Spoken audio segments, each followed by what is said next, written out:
은혜 받으실 하나님 말씀 봉독하겠습니다. 사무엘기하 12장, 우리 다 같이 일어나셔서 하나님 말씀 받겠습니다. 사무엘기하 12장 15절부터 23절에 있는 말씀인데, 우리 주보의 그 스페이스 때문에 세 구절밖에 되어 있지 않지만 사무엘기하 12장 15절부터 저하고 한 절씩 교독하시겠습니다. 15절부터 23절까지. 나단은 자기 집으로 돌아갔다. 주님께서 우리아의 아내와 다윗 사이에서 태어난 아이를 치시니 그 아이가 몹시 앓았다. 다윗이 그 어린아이를 살리려고 하나님께 간절히 기도를 드리면서 금식하였다. 그는 왕궁으로 돌아와서도 밤을 새웠으며 맨 땅에 누워서 잠을 잤다. 다윗 왕궁에 있는 늙은 신하들이 그에게로 가까이 가서 그를 땅바닥에서 일으켜 세우려고 하였으나 그는 일어나려고도 하지 아니하고 또 그들과 함께 음식을 먹으려고도 하지 않았다. 그러다가 이레째 되는 날에 그 아이가 죽었다. 그러나 다윗의 신하들은 아이가 죽었다는 것을 다윗에게 알리기를 두려워하였다. 어린 왕자가 살아계실 때에도 우리가 드리는 말씀을 듣지 않으셨는데 왕자께서 돌아가셨다는 소식을 우리가 어떻게 전하여 드릴 수 있겠소? 그런 소식은 임금님의 몸에 해로울지도 모르고. 그러나 다윗은 신하들이 서로 수군거리는 것을 보고서 아이가 죽은 줄 짐작하고 신하들에게 아이가 죽었느냐 하고 물었다. 신하들이 대답하였다. 돌아가셨습니다. 그러자 다윗은 땅바닥에서 일어나서 목욕을 하고 몸에 기름을 바르고 옷을 갈아입은 뒤에 성전으로 돌아가서 주님께 경배하였다. 그는 왕궁으로 돌아오자 음식을 차려오게 하여서 먹었다.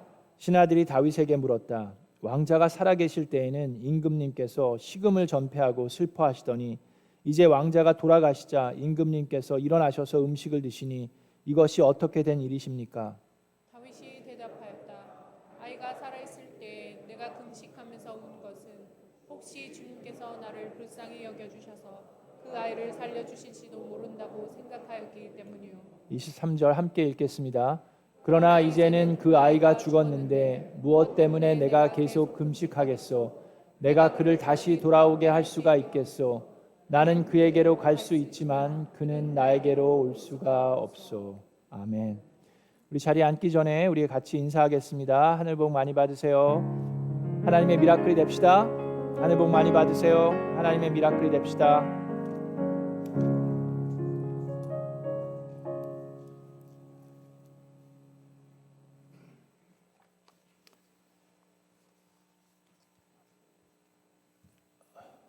여러분 보니까 제가 기분이 되게 좋아집니다. 여러분 저 보시면 기분이 좋아지십니까? Please, yes. 우리가 지난주부터 2주 동안 우리 건강한 자아상에 대해서 이야기를 나눴는데, 지난주에 우리가 배운 게 뭡니까? 우리 세상에서의 정체성, 이 자아상은, 자존감은 건강한 정체성에서 나온다고 배웠습니다. 사람들이 가지고 있는 이 정체성, 자아상은 세 가지로부터 영향을 받는데, 첫 번째는 내가 무엇을 가지고 있느냐, 무엇을 하느냐, 내가 무엇을 할 수 있느냐, 나의 직업 같은 것을 통해서 사람들이 많은 정체성을 세워나간다고 얘기했습니다. 그리고 또 하나는 내가 무엇을 가지고 있느냐, 내가 돈을 많이 갖고 있으면 내가 빌리어네어면 그런 거라든지, 아니면 내가 무슨 라이선스를 가지고 있다라든지, 내가 큰 집을 가지고 있다라든지, 큰 비즈니스를 가지고 있다라든지, 내가 무엇을 가지고 있느냐 없느냐에 따라서 나의 정체성을 확립하기도 하고, 또는 사람들이 나에 대해서 무엇라고 얘기하는지, 사람들이 나는 잘생겼다라고 얘기하는지, 사람들이 나는 참 착한 사람이라고 얘기하는지, 또는 내 스스로가 나를 어떻게 생각하는지, 그 세 가지가 나의 정체성을 이 세상에서는 세워나간다고 얘기했습니다. 내가 무엇을 하느냐, 무엇을 가지고 있느냐, 또는 사람들이 무엇이라고 얘기하느냐. 그런데 우리 그리스도인들의 정체성은 이 세 가지가 다 아니라고 얘기했습니다. 그죠? 우리 그리스도인들의 정체성은 어디에 세워져야 하냐 하면 하나님께서 무엇이라고 말씀하느냐에 대해서 세워져야 된다고 얘기했습니다. 그래서 우리가 얘기했죠. I am who God says I am. 근데 하나님께서 말씀에서 우리 보고 무엇라고 얘기하셨습니까? 창세기 1장에 하나님은 하나님의 형상대로 사람을 창조하셨으니 곧 하나님의 형상대로 사람을 창조하셨다. 하나님이 그들을 남자와 여자로 창조하셨다. 우리는 창조된 피조물이라고 하나님께서 말씀하셨습니다. 그냥 창조된 게 아니라 하나님의 형상대로 창조되었다고. 자, 시편 139편의 14절에는 뭐라고 되어 있습니까? 그냥 창조하신 것도 아니고 놀랍고 신기하게 창조하셨다고 말씀하셨습니다. 여러분 거울을 보실 때 나를 하나님께서 놀랍고 신기하게 하나님의 형상대로 창조하셨구나라는 마음을 가지시기를 주님의 이름으로 축원합니다.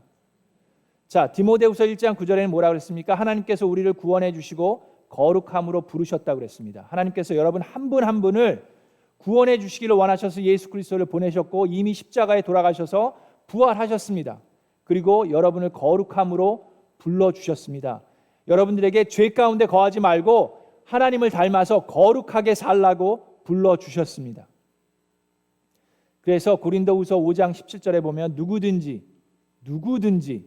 그리스도 안에 있으면 그는 새로운 피조물입니다. 그 사람이 무엇을 할 수 있느냐 없느냐, 무엇을 가지고 있느냐 없느냐, 사람들이 무엇을 라고 얘기하느냐에 달려있는 것이 아니라 그리스도 안에 있으면 그 사람은 새로운 피조물이라고 우리는 배웠습니다. 옛 것은 지나갔습니다. 보라, 새 것이 되었습니다. 에베소서 1장 7절에 우리는 이 아들 안에서 예수 그리스도 안에서 하나님의 풍성한 은혜를 따라 그의 피로 구속, 곧 죄 용서를 받았습니다. 자, 그래서 지난주에 했던 가장 중요한 핵심 포인트가 뭡니까? 말씀을 통해서 우리가 알 수 있는 게 뭐예요? 나의 정체성은 내가 무엇을 하느냐 못하느냐에 달려있지 않습니다. 내가 무엇을 가지고 있느냐 가지고 있지 않느냐에 달려있지 않습니다. 그 모든 것들은 다 금방 변할 수 있어요.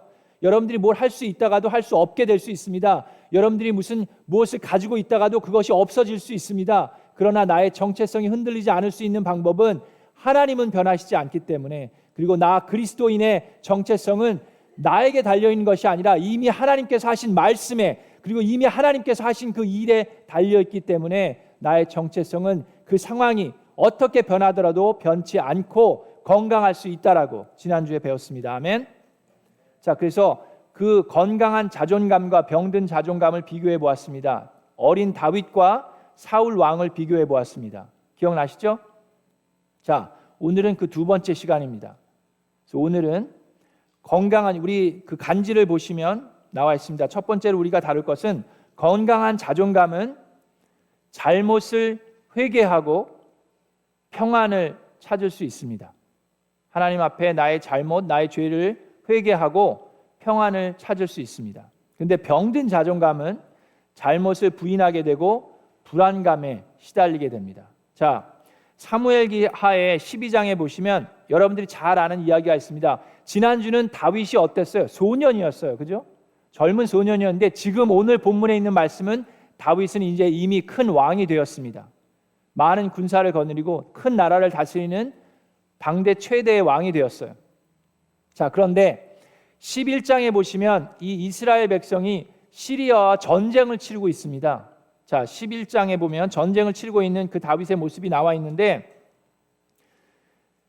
그 다음에 봄에 11장 1절 제가 읽어드립니다. 왕들이 출전하는 때가 되자 다윗은 요압에게 자기의 부하들과 온 이스라엘 군인들을 맡겨서 출전시켰다. 그들은 암몬 사람을 무찌르고 랍비를 포위하였다. 그러나 다윗은 예루살렘에 머물러 있었다라고 나옵니다. 자, 다윗은 왕이에요. 다윗은 전쟁을 많이 치렀던 사람입니다. 전쟁을 어떻게 해야 되는지 잘 알고 있었고 하나님께서 다윗과 함께 했을 때 전쟁에 승리를 주셨습니다.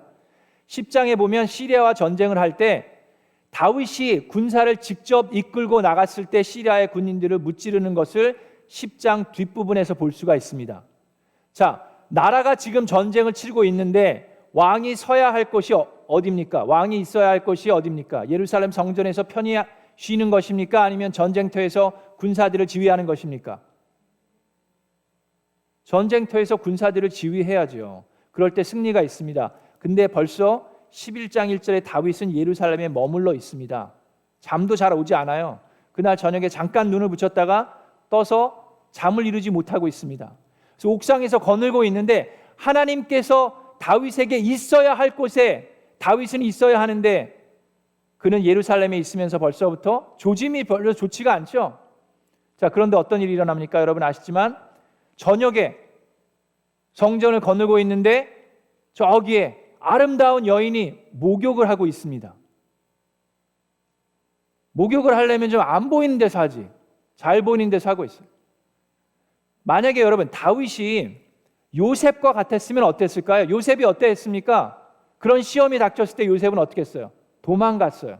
그죠? 근데 다윗은 어떻게 합니까? 더 궁금해지고 그 여인이 아름다워서 신하를 보내서 누군지 알아오게 합니다. 그랬더니 자기의 부하의 아내예요. 그럼에도 불구하고 그 아내를 데려오게 해서 욕을 보입니다. 그리고 임신을 시켜요. 임신한 사실을 알게 되니까 다윗이 어떻게 합니까? 그 우리야 그 부하를 불러다가 전쟁 중에 그 군사를 불러다가 너 내가 특별 휴가 줄 테니까 집에 가서 쉬어라.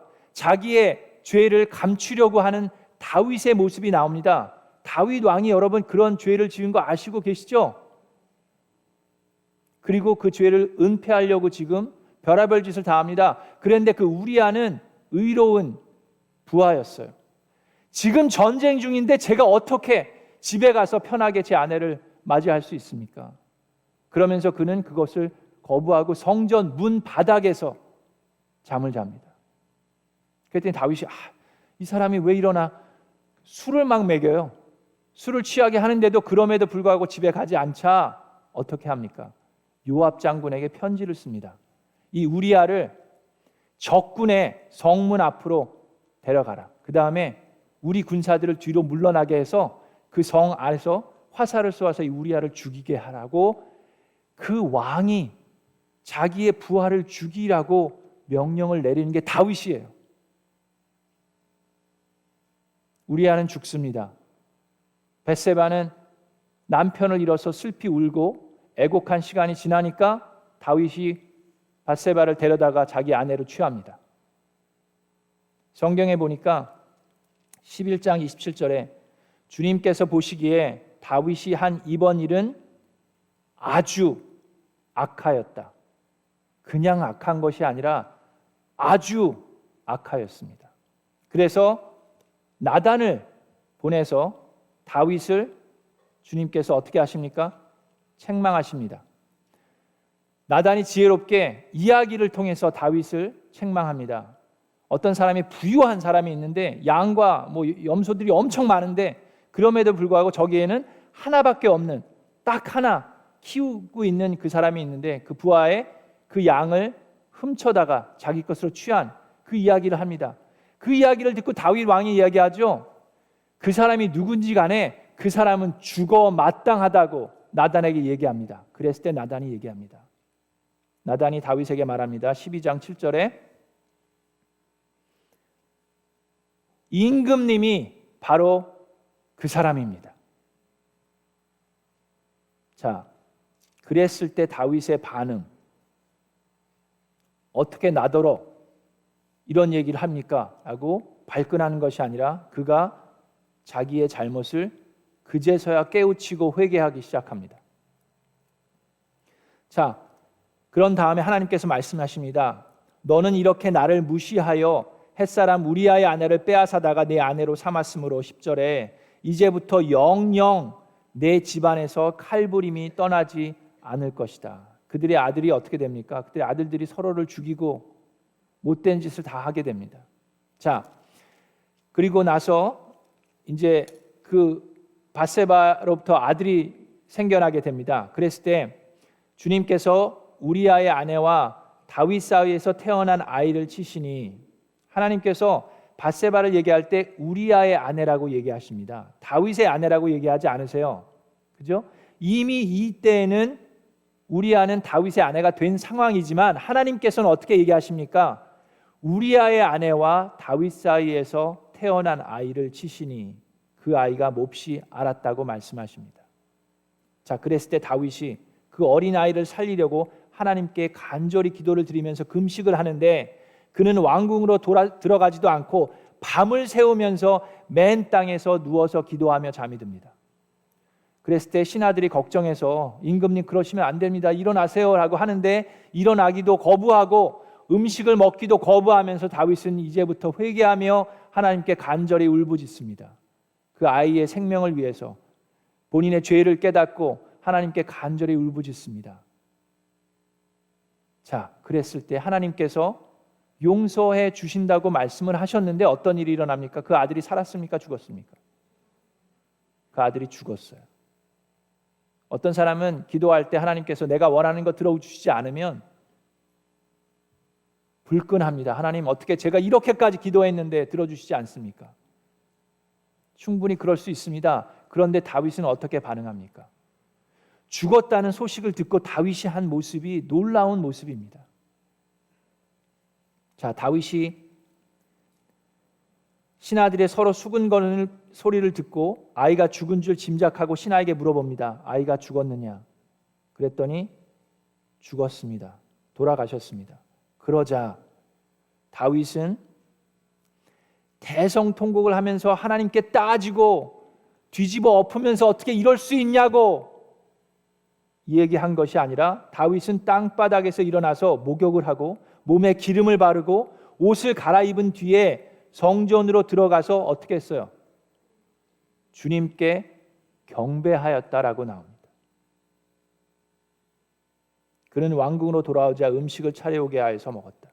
그는 하나님을 경배하였어요. 자, 그래서 신하들이 놀랐습니다. 그랬더니 다윗이 대답합니다.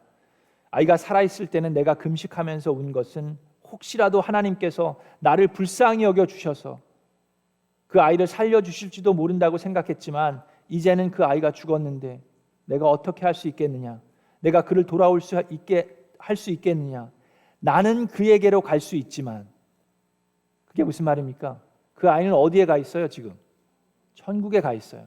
나는 그에게로 갈 수 없지만 그는 나에게로 올 수가 없다라고 얘기하면서 다윗은 그것을 받아들입니다.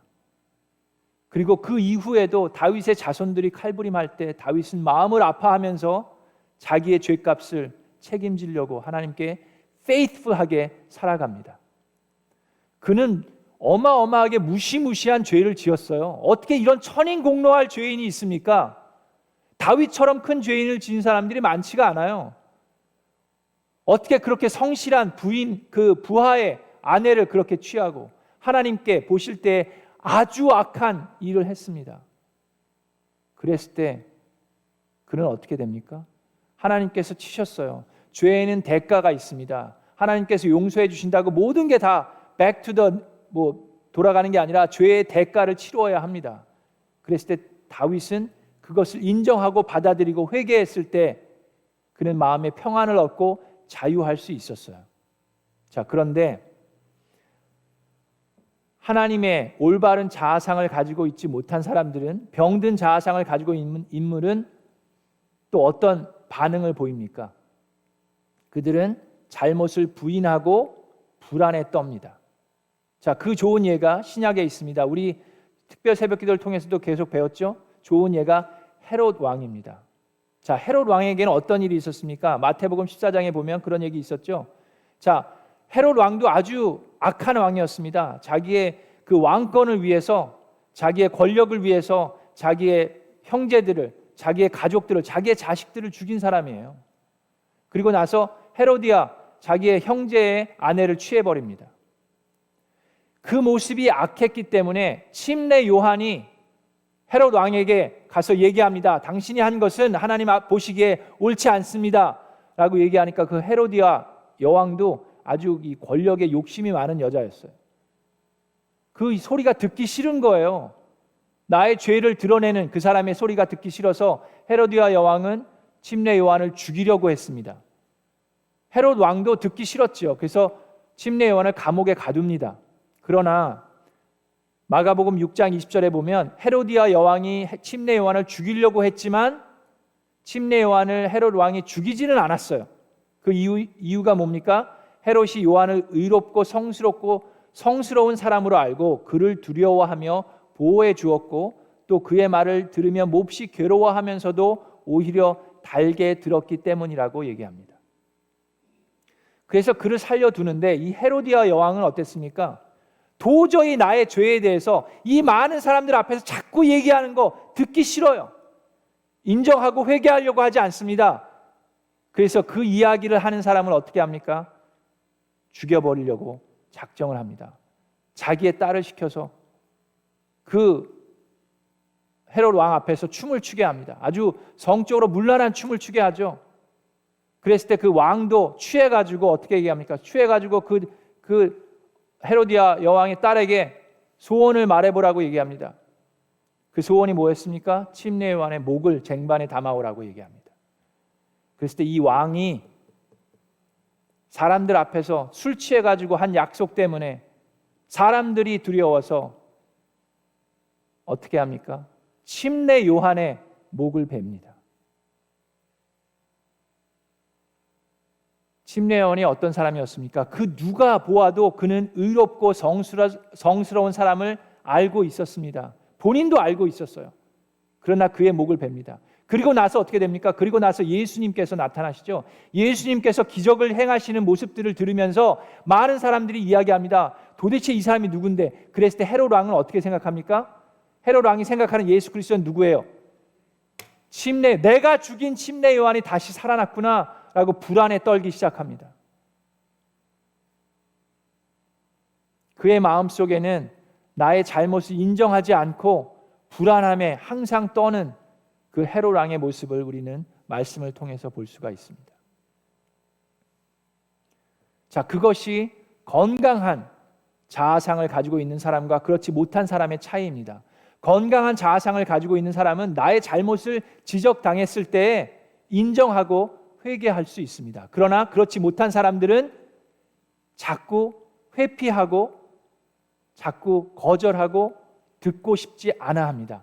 여러분, 우리들의 삶 가운데도 그런 일들이 일어나고 있습니다.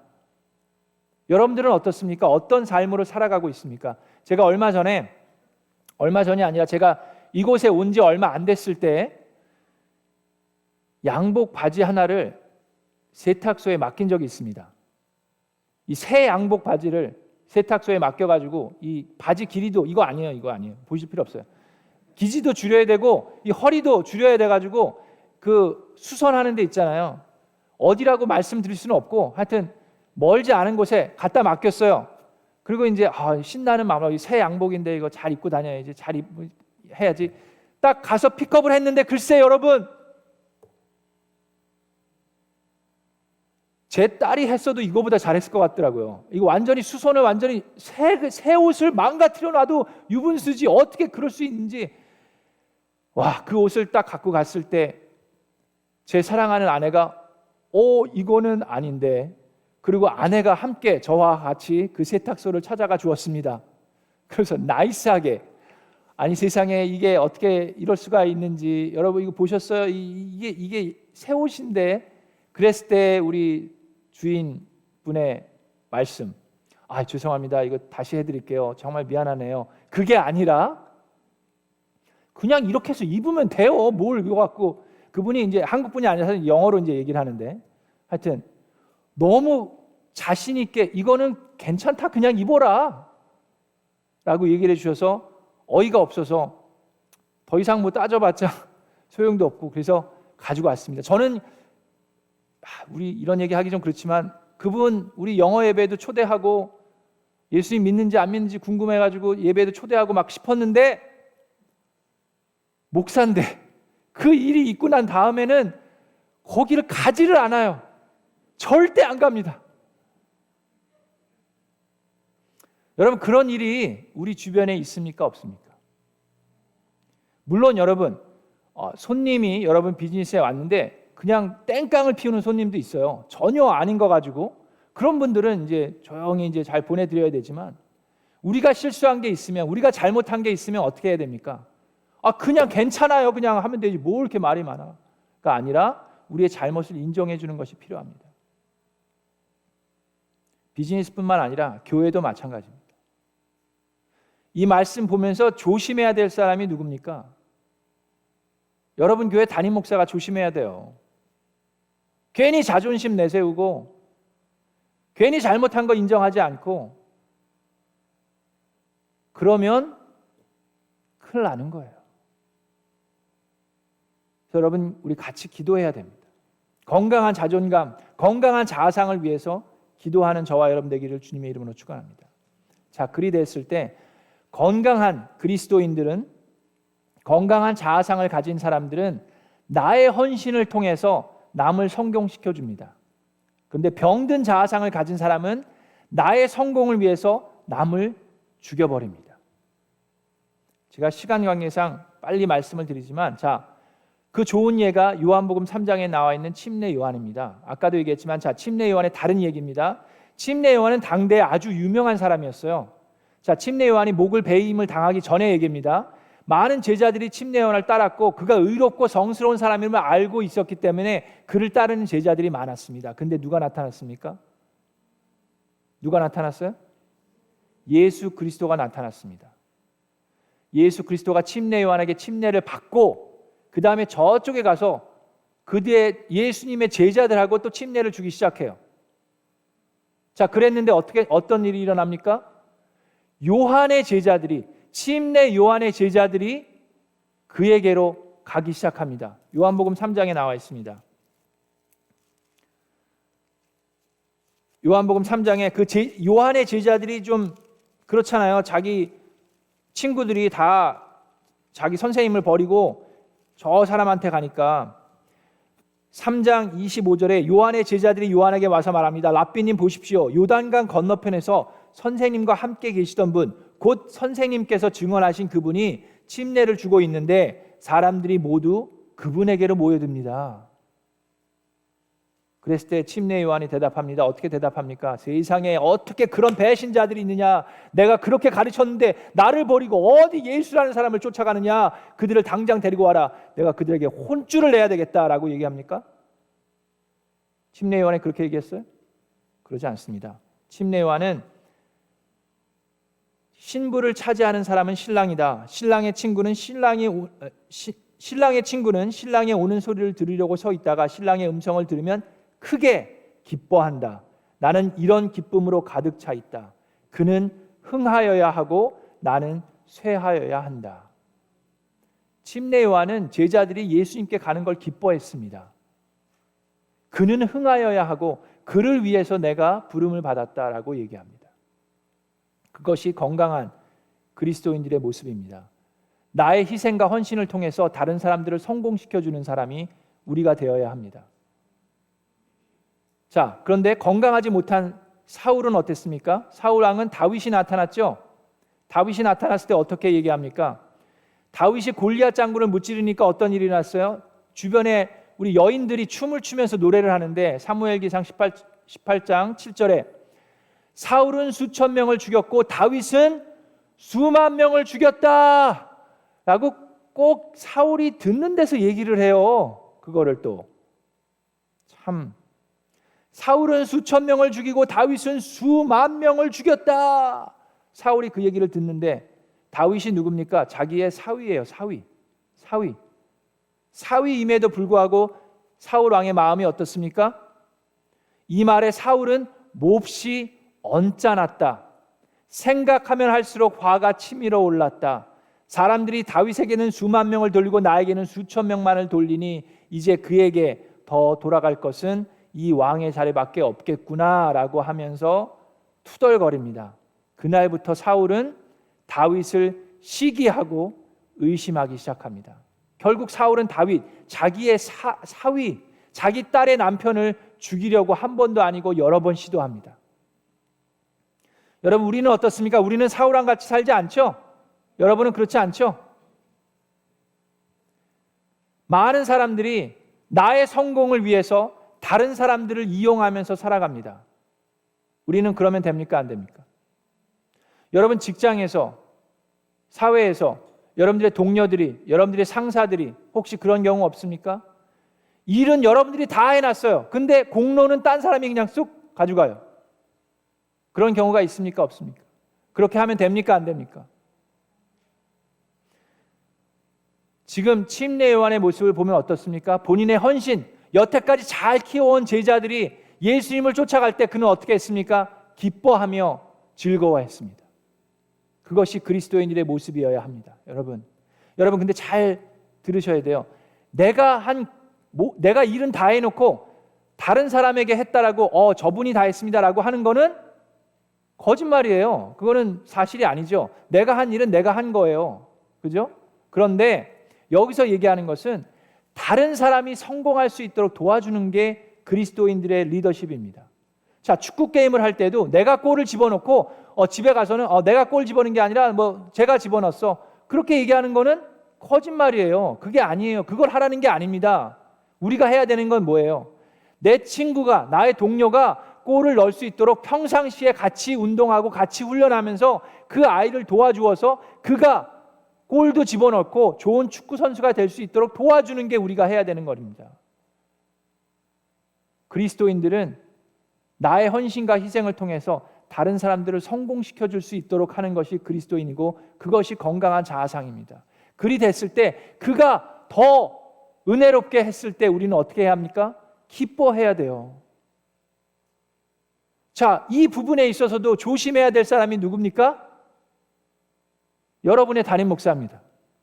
딴 사람이 아니라. 저는 기도하고 소원하기는 우리 교회 청소년 사역자, 새로 오는 사람, 하나님의 말씀을 담대하게 강건하게 전할 수 있는 사역자가 오기를 원합니다. 우리 영어회중 구철의 목사님, 하기쁨 전사님, 민혜정 전사님이 말씀이 항상 은혜로워서 이 오렌지 카운티 지역에 그 교회 유치부 전사는 담임 목사보다 말씀이 더 은혜롭대라는 말씀을 듣기를 원합니다. 그렇게 됐을 때 제가 아니 세상에 어떻게 이런 사람들이 있나, 당장 내쫓아라 하는 것이 아니라 기뻐하며 즐거워했으면 좋겠습니다. 그런 제가 될 수 있도록 여러분 기도해 주시기 바랍니다. 그래서 그분들이 말씀을 묵상하고 준비할 때 함께 모여서 기도하고 함께 축복해 주며 격려하는 그런 교회가 되기를 원합니다. 여러분들의 사업체도 마찬가지입니다. 여러분들이 함께 일하시는 동료들, 함께 일하시는 부하 직원이든 상사든 여러분들을 통해서 여러분들이 그 직장에 있기 때문에 여러분들의 직장 동료들이 축복을 받는 그런 직장이 되기를 원합니다. 여러분들의 목장도 마찬가지입니다. 그러한 건강한 자아상이 있을 때 여러분들의 직장이 회복될 수 있고 하나님께 기뻐 받으시는 직장이 될 수 있고 성공하는 직장이 될 수 있습니다.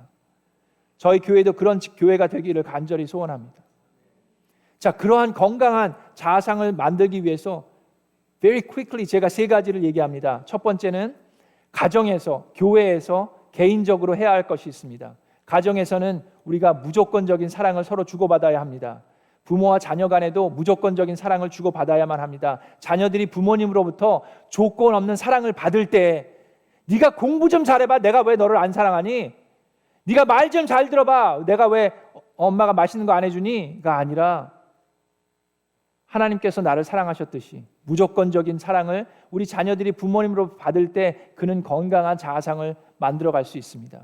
부부 간에도 마찬가지입니다. 남편과 아내 간에도 당신이 이것만 해봐, 당신이 이것만 좀 해줘봐가 아니라 나의 남편이기 때문에, 나의 아내이기 때문에 사랑해 줄 때 부부 관계가 회복될 수 있습니다. 교회에서도 마찬가지입니다. 교회에서는 우리 스스로 성취감을 심어줄 수 있습니다. 우리 여름 성경학교 때요, 여러분 아이들 티셔츠를 디자인하는데 우리 교회 아이들이 직접 합니다. 한 명이 그걸 해갖고 지금 우리가 사용할 거예요. 많은 교회에서는 그 프로페셔널 컴퍼니에서 만든 디자인을 가지고 티셔츠를 만들어서 사용합니다. 훨씬 더 예쁠 수 있죠. 그러나 우리는 우리 교회에서 자란 아이들이 만든 디자인을 가지고 티셔츠를 만듭니다. 그것이 더 예쁘냐, 더 예쁘지 않느냐는 중요하지 않습니다. 제가 볼 땐 더 예뻐요.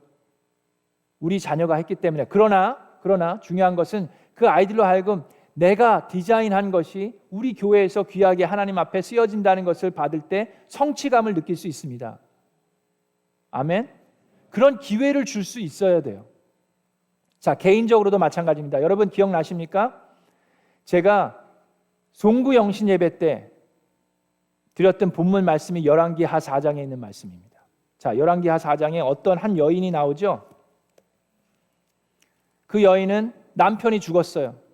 두 아들이 있는데 빚 때문에 이 두 아들도 지금 팔려가게 생겼어요.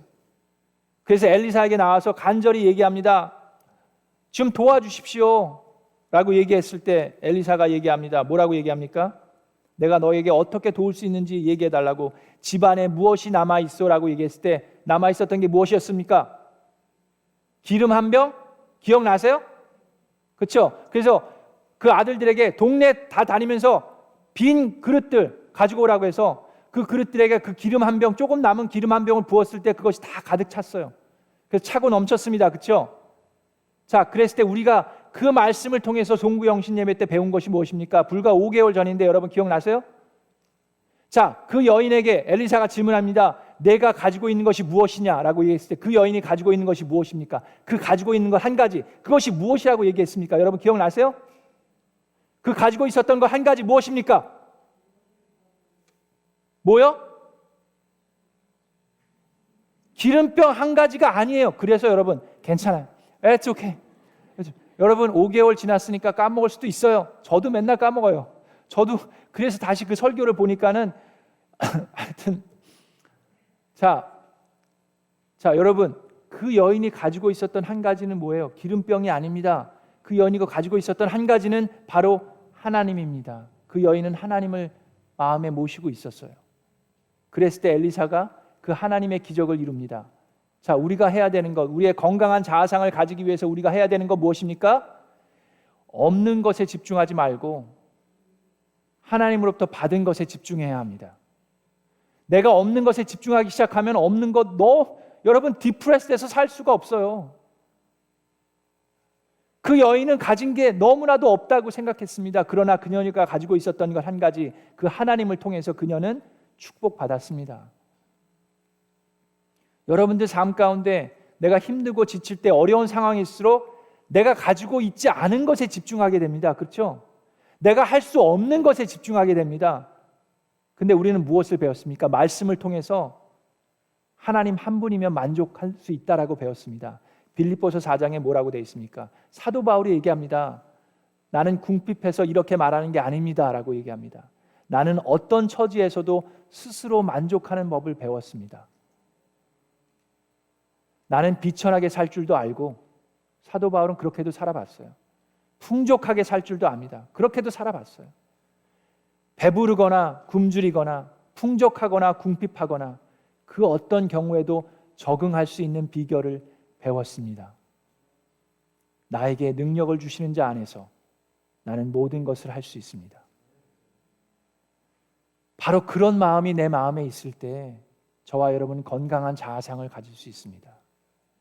이 시간 여러분 같이 기도할 때 하나님께 그런 마음을 내 마음에 품기를 소원하면서 기도하기 바랍니다. 하나님, 제가 자꾸만 나는 나의 잘못을 누가 얘기해 줬을 때 회개하지 않고 그것을 부인하고 불안감에 떨면서 살았습니다. 하나님, 나의 헌신을 통해서 다른 사람들을 성공시켜 주어야 되는데 다른 사람들을 이용해서 내가 성공하기를 원할 때가 너무나도 많습니다. 내가 했던 일들이 나에게 공로로 돌아오는 것이 아니라 다른 사람들이 그 크레딧을 가져갈 때 난 배가 아프고 속이 뒤집어지고 화가 나서 어쩔 줄을 몰라 했습니다. 주님, 저의 이 연약한 마음을 용서하여 주시옵소서. 하나님, 가정에서 나의 아내를, 나의 남편을, 나의 자녀들을 무조건적으로 사랑하기를 원합니다. 하나님께서 나를 그렇게 사랑하셨듯이, 내가 아직 죄인 되었을 때 예수 그리스도께서 십자가를 지셨듯이 주님, 나의 가족을, 나의 자녀를, 나의 딸을, 나의 아들을 그 모습 그대로 사랑하기를 원합니다. 주님, 우리 교회에서 여러 가지 기회들을 통해서, 나의 섬김을 통해서, 나의 봉사를 통해서, 나의 사역 부서들을 통해서 하나님, 서로가 서로를 격려하고 하나가 되는 마음을 갖기를 원합니다. 주님, 없는 것에 집중하지 않고 하나님께서 주신 것, 내가 받은 것에 집중하는 저희들 될 수 있도록 함께하여 주시옵소서. 내가 할 수 없는 것에 집중하는 것이 아니라 할 수 있는 것에 집중하는 그런 저희들이 될 수 있도록 주님 도와주시옵소서. 이 시간 같이 합심해서 함께 기도하겠습니다.